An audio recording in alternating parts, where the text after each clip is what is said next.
Dr. Rachael Dodd. I'm a Senior Research Fellow at the Daffodil Centre, which is a joint venture between the Cancer Council of New South Wales and the University of Sydney.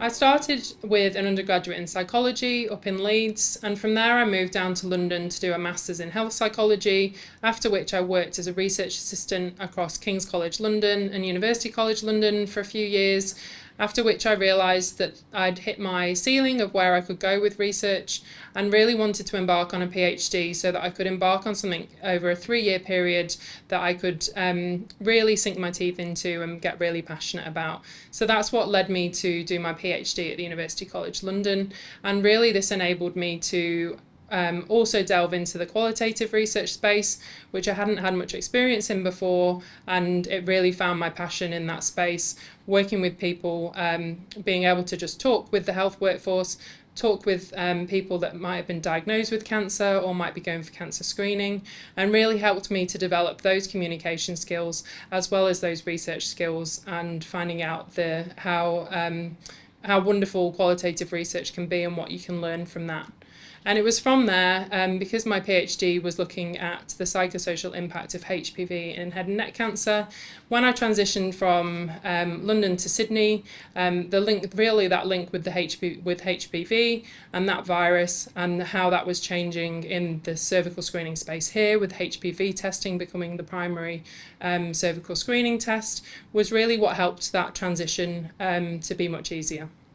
From there, I moved really into a space where there was exciting things happening with cancer screening in Australia. They'd just changed the cervical screening program. They'd just renewed the cervical screening program to include new age groups, a new test, and also extended intervals between screens. And there was really a lot of exciting work going on in that space, really in the road to elimination of cervical cancer here in Australia.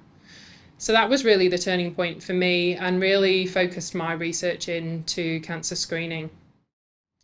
A lot of my research is called qualitative research, so that's really where we interview end users, so that might be members of the community or the health workforce, to really get their views on potential changes to cancer screening programs, for example.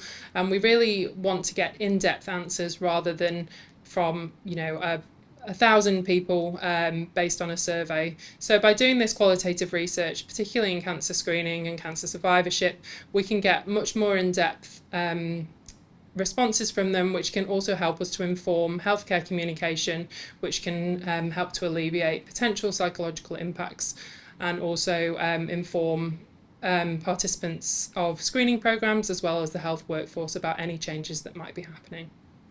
Other areas of research that I'm involved in at the moment involve, we're currently doing some interviews with the health workforce and focus groups with women about potential management options for people diagnosed with abnormal cervical cells. I'm also running an implementation trial at the moment, which is looking at implementing a HPV and head and neck cancer education resource into clinical practice. So that's with 10 sites across Australia. And I'm also potentially looking at adapting that HPV and head and neck cancer resource for people with diagnosed with anal cancer.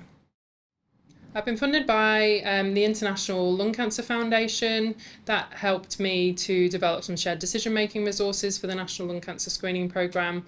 I've been funded by Sydney Cancer Partners, who have been aiding my work with cervical cancer, and also the Sydney Health Partners Implementation Science Academy have funded the implementation trial that I'm working on in head and neck cancer. Really, the passion for me comes from talking with members of the community and the health workforce about what we can do to implement better practices and better health communication, so that more members of the community can access healthcare, and also by helping the health workforce have those potential conversations with people that might have been diagnosed with cancer or might be going for cancer screening, to really help alleviate some of the concerns and some of the known stigmas and fears around cancer. At the moment, I'm a mum to a toddler, and I'm about to have another baby. But before that, I was very keen on triathlon. I used to swim, cycle, run my way around Sydney, and at the moment, I love ocean swimming. So I have grew up swimming. I know that I'm from the UK, but I did swim in a pool. And moving to Australia, I really loved being able to get in the ocean and really swim in the ocean instead.